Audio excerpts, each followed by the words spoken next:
Chapter 2.11 Multilevel Selection Theory for eusociality. This gaping hole in the theory of sociobiology or evolutionary psychology brings us to the present and the publication in 2012 of E.O. Wilson's The Social Conquest of Earth. Yes, once again, it was Wilson who concocted a solution to this problem of the offensiveness of evolutionary psychology's denigration of our moral instincts as selfish. Now, to the dismay of his earlier supporters, he has dismissed his previous evolutionary psychology theory as incorrect, inoperable, and as having failed, proffering in its place a new theory that not only contrives an explanation for our genuinely moral instincts, but takes the art of denial to the absolute extreme by contriving a non-human condition confronting explanation of the human condition itself. Known as multilevel selection or a new theory of eusociality, eusociality simply meaning genuine sociality, this theory claims that humans have instincts derived from natural selection operating at the individual level, where members of a species selfishly compete for food, shelter, territory and a mate, and instincts derived from natural selection operating at the group level, where, it is claimed, groups of altruistic cooperative members outcompete groups of selfish non-cooperative members, with the supposed selfish individual level instincts being the bad or sinful aspects of our nature, and the selfless, supposed group-selected instincts being the good or virtuous aspect of our nature. According to Wilson, individual selection is responsible for much of what we call sin, while group selection is responsible for the greater part of virtue. Together they have created the conflict between the poorer and the better angels of our nature. In summary, Wilson asserts that the dilemma of good and evil was created by multilevel selection. Before looking at the way in which the multilevel selection theory for eusociality misrepresents, in fact avoids, the real, consciousness-derived psychological aspect of the human condition, we need to look at the group selection mechanism that Wilson says accounts for our moral sense. Because while we certainly do have a genuine moral sense, under scrutiny, Wilson's theory of how we acquired it completely falls apart. While it makes sense that, as Wilson states, groups of altruists will beat groups of selfish individuals, the biological stumbling block is whether genes, which have to selfishly ensure they reproduce if they are to carry on, can develop self-sacrificing altruistic traits in the first place. Indeed, the initial premise of group selection makes so much sense that even Darwin canvassed the idea, but with far less arrogance than Wilson, aware as he was of the inherent difficulties of the concept. With regard to Darwin's tentative approach to group selection, one of the leading evolutionary theorists of the 20th century, William Hamilton, said that Darwin had gone there circumspectly or not at all.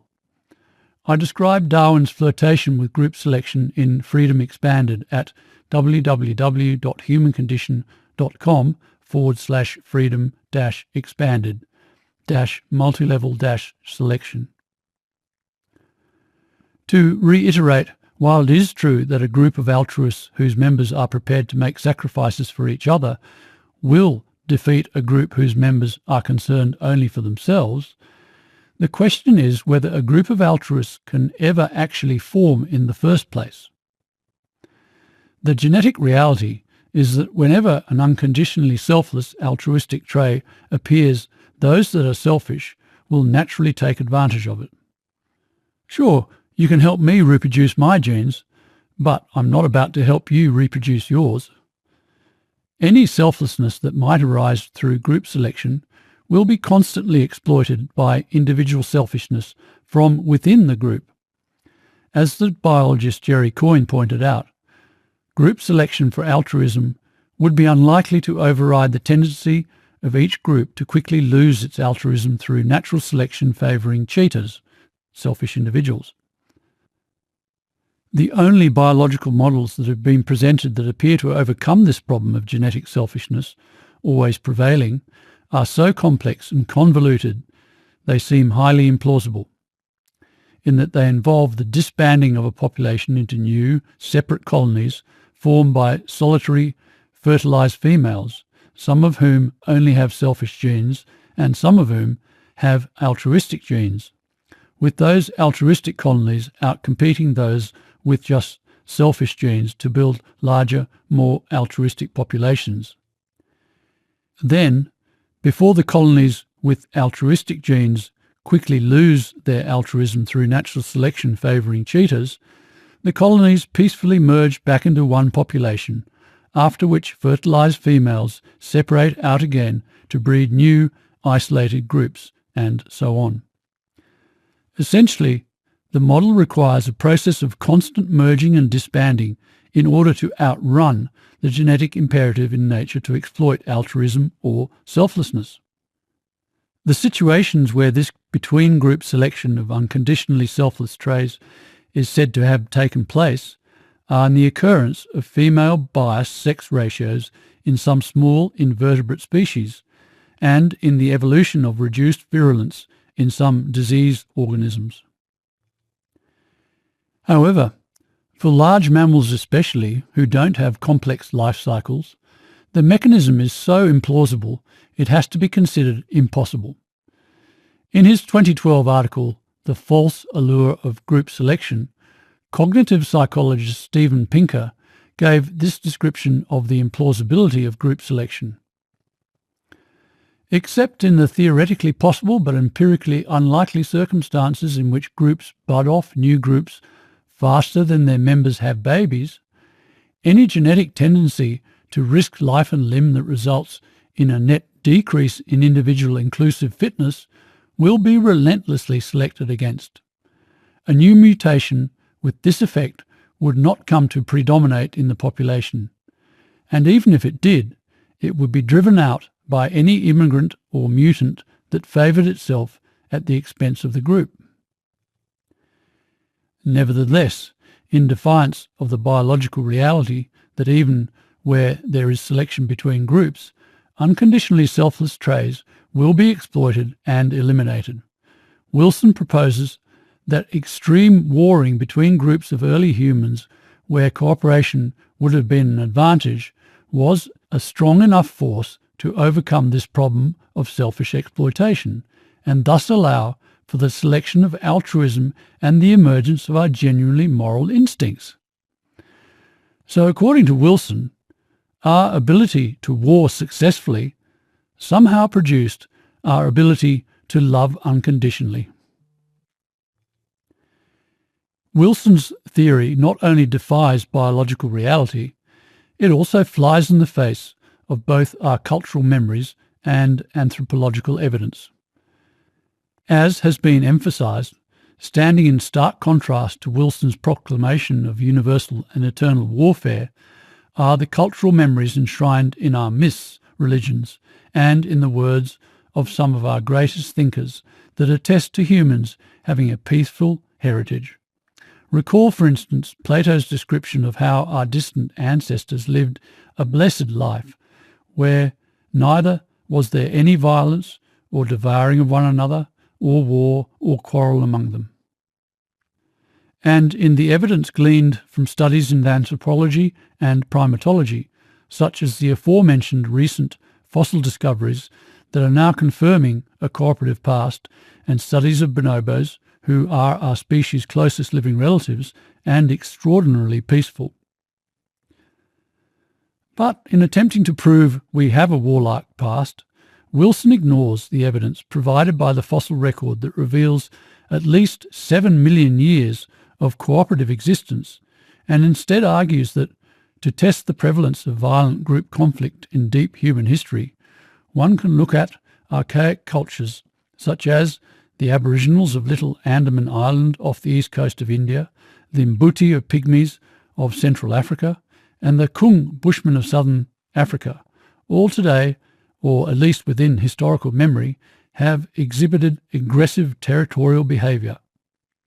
In addition, in his 1978 book on human nature, Wilson wrote of the Bushmen that their homicide rate per capita equaled that of Detroit and Houston. However, there is ample evidence for just how extraordinarily cooperative, social, and relatively peaceful the Bushmen are. For example, Lorna Marshall, regarded as the doyen of American anthropology and one of the only Westerners to live with Bushmen before they became contaminated through contact with more upset, adapted, alienated races, described their predominantly peaceful, well-adjusted human relations.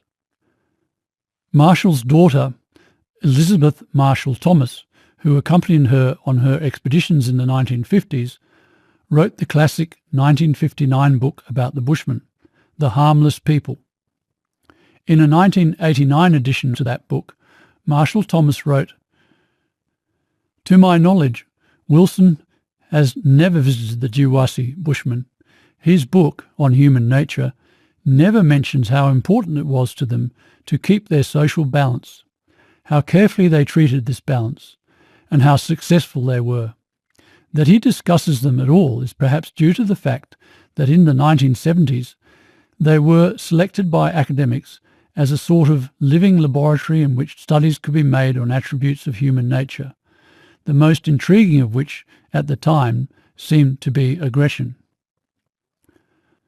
More will be said in paragraphs 862 to 868 about mechanistic science's misrepresentation of Bushmen and other so-called primitive societies as violent and aggressive in order to comply with the human condition avoiding excuse that we are competitive, aggressive and selfish because of our animal heritage. Wilson also cites recent archaeological evidence to support the prevalence of violent group conflict in deep human history, stating that early humans had the innate equipment and likely the tendency also to use projectiles in capturing prey and repelling enemies. The advantages gained were surely decisive. Spear points and arrowheads are among the earliest artefacts found in archaeological sites. But this data proves equally unreliable, as the archaeologist Stephen Mithen has noted in 2012.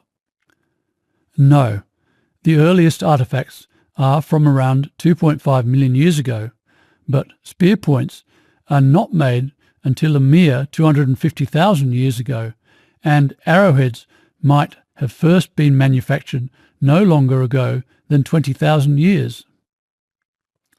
And in response to Wilson's claim that archaeologists have found burials of massacred people to be a commonplace and archaeological sites are strewn with the evidence of mass conflict, Mithen argues that no, both are quite rare, especially in pre-state societies, and those that are known are difficult to interpret. On primatology, in an attempt to dismiss the example bonobos present of a cooperative, peaceful heritage, Wilson suggests that there is no difference between bonobos and the more aggressive, selfish chimpanzee, claiming, for instance, that like chimpanzees, bonobos do not share the fruit they pick, despite the fact there is a wealth of data recording instances of bonobos sharing fruit, such as a report by Barbara Fruth and Gottfried Hohmann, included in 2002's influential Behavioral Diversity in Chimpanzees and Bonobos, which states, in bonobos, Pan paniscus, food sharing between mature individuals is common, and bonobos often divide large-sized fruits. Wilson also claims bonobos hunt in coordinated packs in the same manner as chimpanzees, wolves and African wild dogs. While bonobos have been known to capture and eat small game, including small monkeys, to supplement their diet with protein, they are not known to routinely hunt down and eat large animals such as colobus monkeys, like chimpanzees do, with hunting behaviour by bonobos very rare. Wilson relies upon a 2008 report by Hohmann titled Primate Hunting by Bonobos at Luikotoli Salonga National Park to draw these erroneous comparisons with the more aggressive chimpanzees.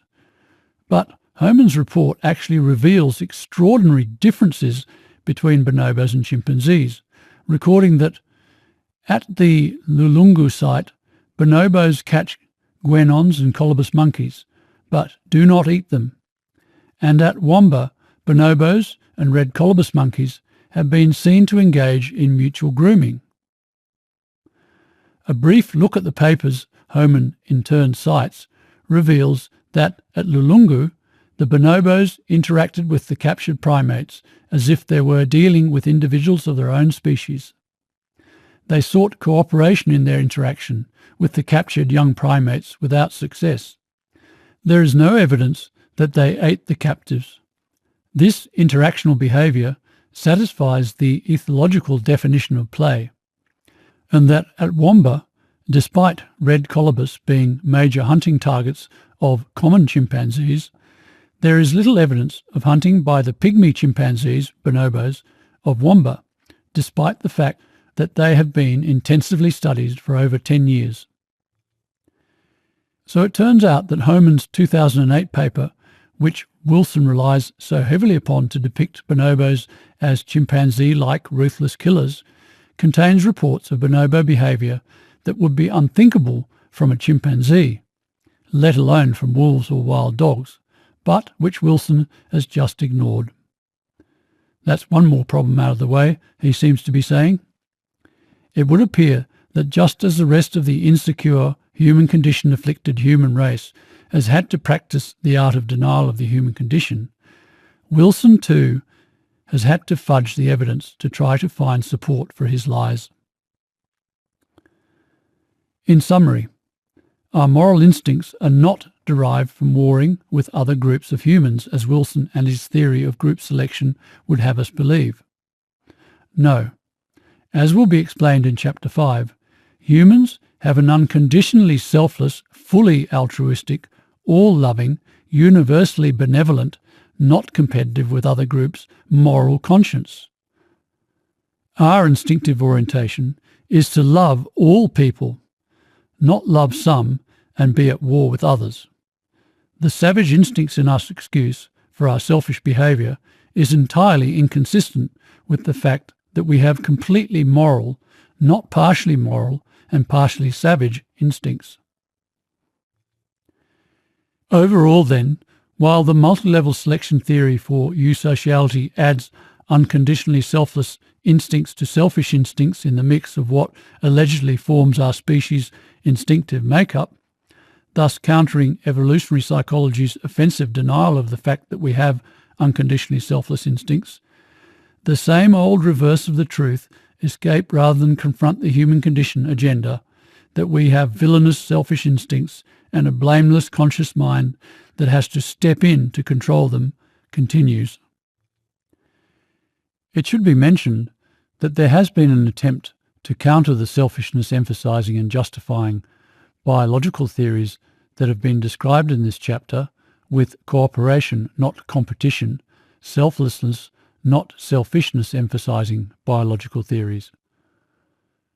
A summary of these left-wing theories, as put forward by scientists such as Stephen Jay Gould, David Sloan Wilson and Robert Sussman, which all avoid the human condition just as ardently as these right-wing theories and are therefore just as, if not more, dishonest, false and unaccountable, is provided in Chapter 6.9, A Brief History of Left-Wing Dishonest Mechanistic Biology.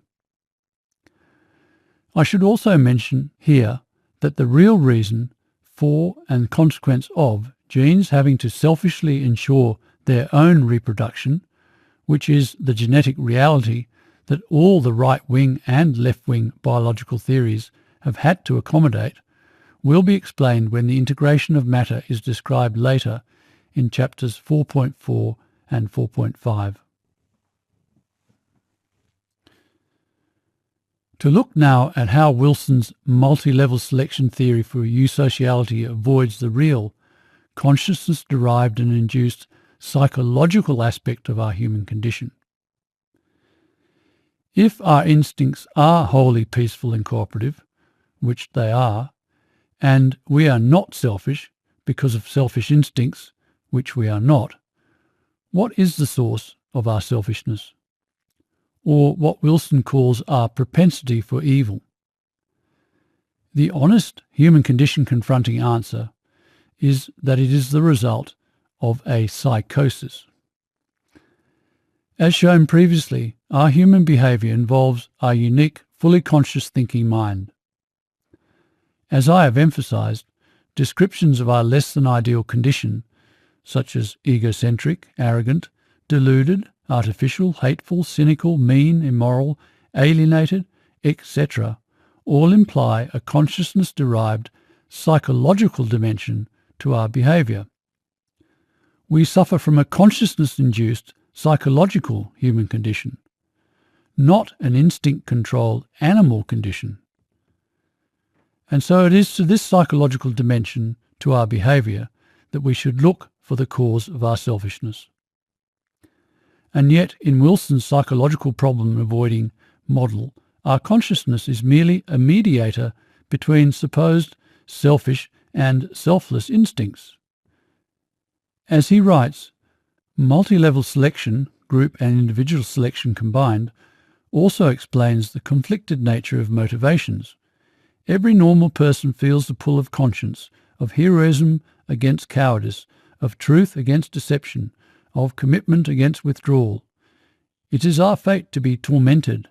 We, all of us, live out our lives in conflict and contention. Clever semblance of our conflicted condition, diabolically clever, but entirely untrue. The epitome of schonk, evasion, denial, phoniness, fakeness, separation from the truth, alienation. So, according to Wilson, rather than having an original, completely unconditionally selfless, altruistic, moral, instinctive self or soul, which we then corrupted when we became conscious and developed an upset psychosis, which is the true description of the origin of our condition, we simply have some instincts that want us to behave selflessly and some that don't. While a virtuous, better angels, good part of ourselves exists in Wilson's "we have some selfless instincts" account, there is no guilt from our conscious mind's corruption of our completely selfless moral soul. What this means is that Wilson's account of the human condition is non-judgmental in the sense that there are no real values, no notion of the absolutes of good versus evil or right versus wrong in the true moral sense. What a relief for guilt-stricken humans, but what an incredible fraud.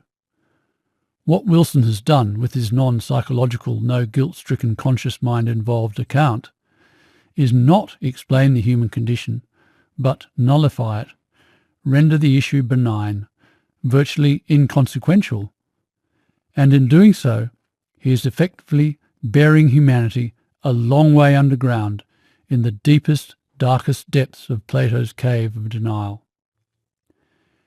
Make no mistake, Wilson's great phony, fake, superficial, not genuinely biological, Darwin's heir be damned, deliberately human condition trivializing account of the human condition is the most sophisticated expression of denial to have ever been invented, and thus the most dangerous.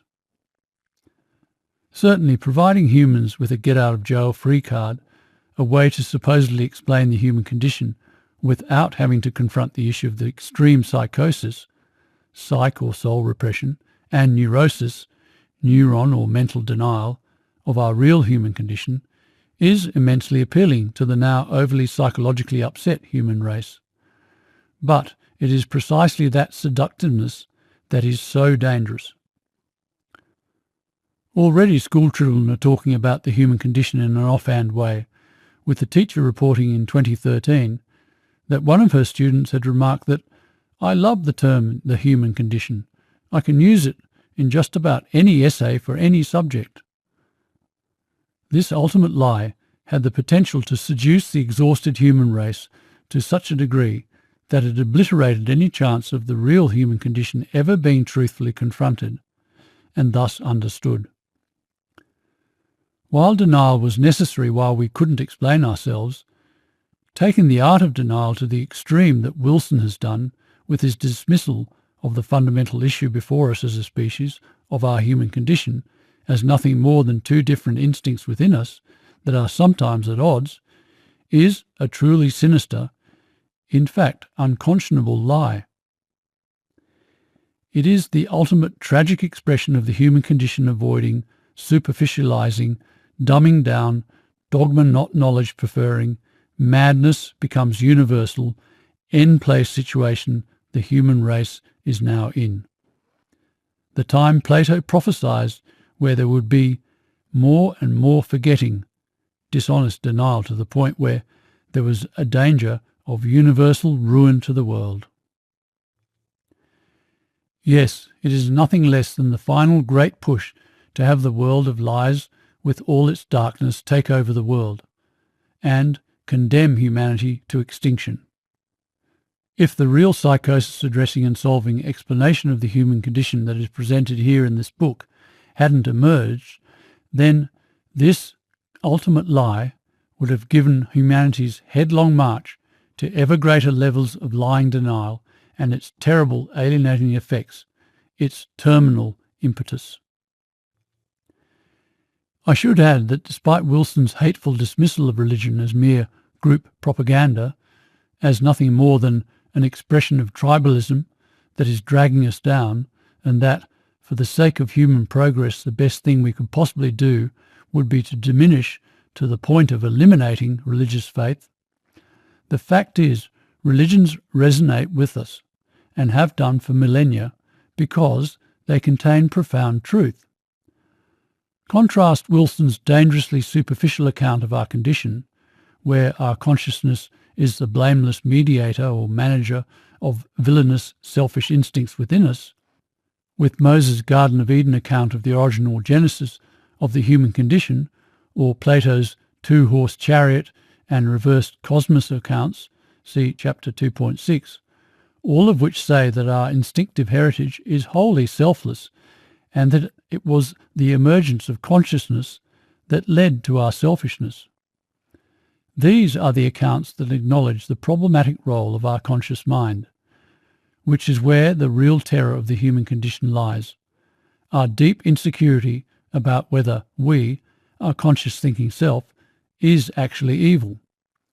And it is these accounts that have been reinforced by some of history's most profound thinkers, like Van der Post, Murray, Koestler and Berdyaev, whose words were included earlier in paragraphs 186 to 188.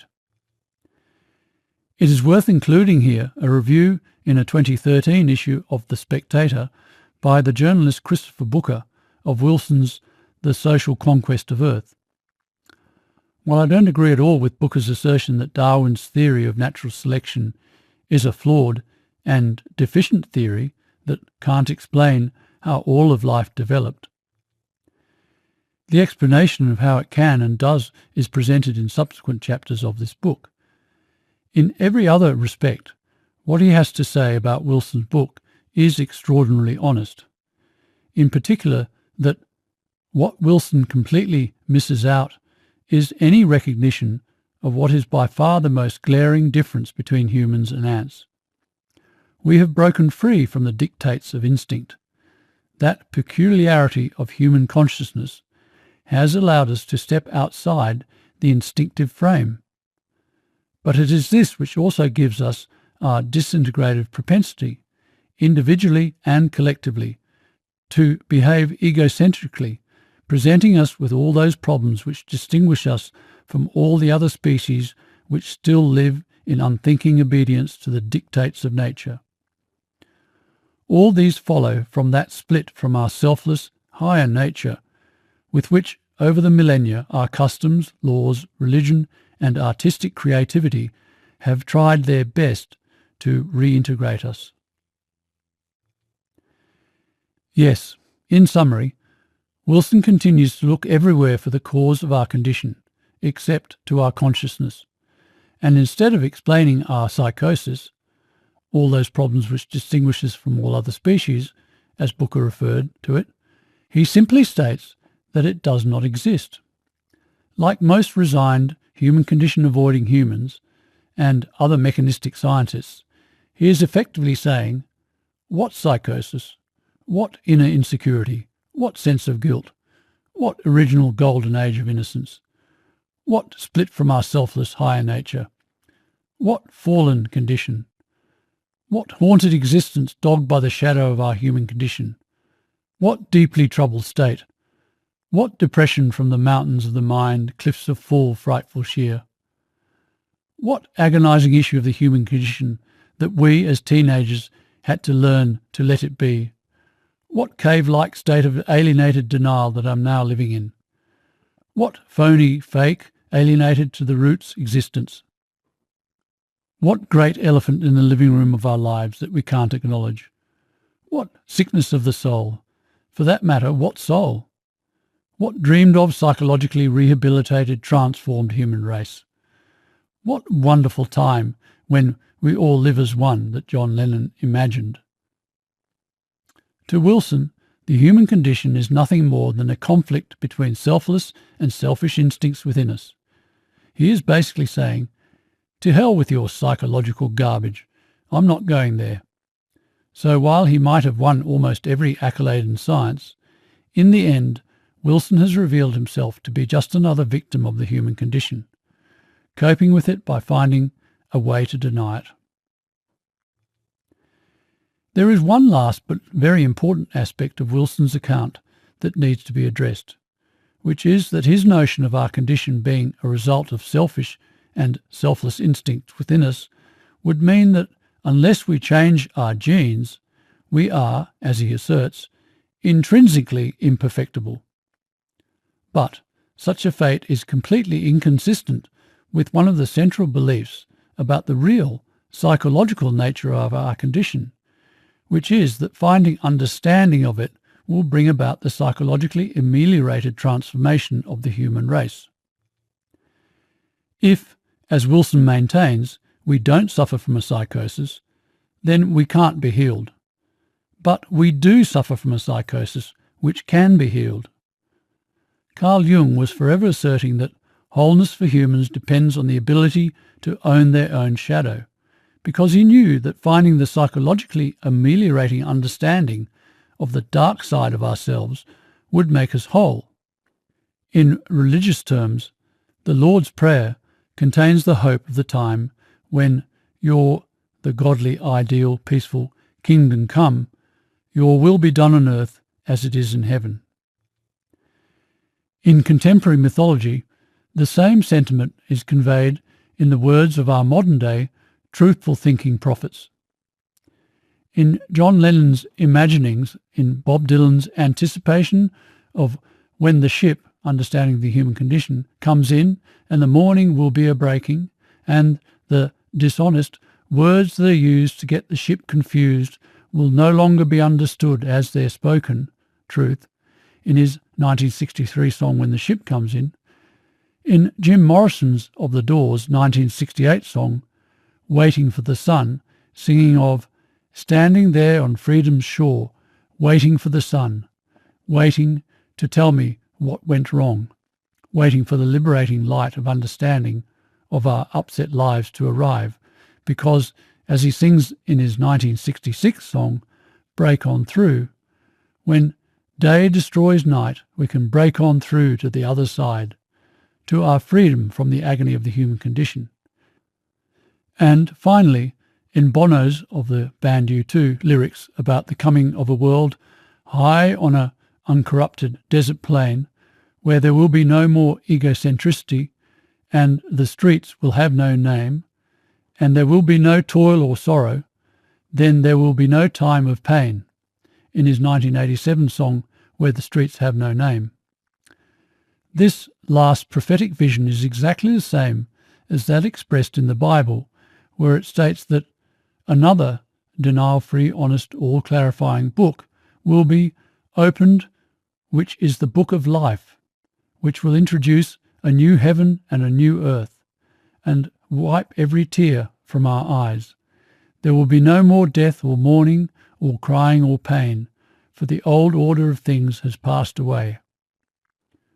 Buddhist scripture contains the exact same anticipation of a fabulous time when humans will, with a perfect voice, preach the true Dharma, present the supreme wisdom, namely the psychologically rehabilitating, transforming, true understanding of the human condition, which is auspicious and removes all ill, saying, human beings are then without any blemishes, moral offences are unknown among them, and they are full of zest and joy. Yes, the fulfilment of Holden Caulfield's dream of a time when the need for resignation, with all its horrible, alienating, psychosis and neurosis-producing effects that Francis Bacon so honestly depicted, will end, is what the human race has tirelessly been working towards, and has now, in the nick of time, finally achieved. We are precisely the opposite of what Wilson argues, because we are in fact intrinsically perfectible.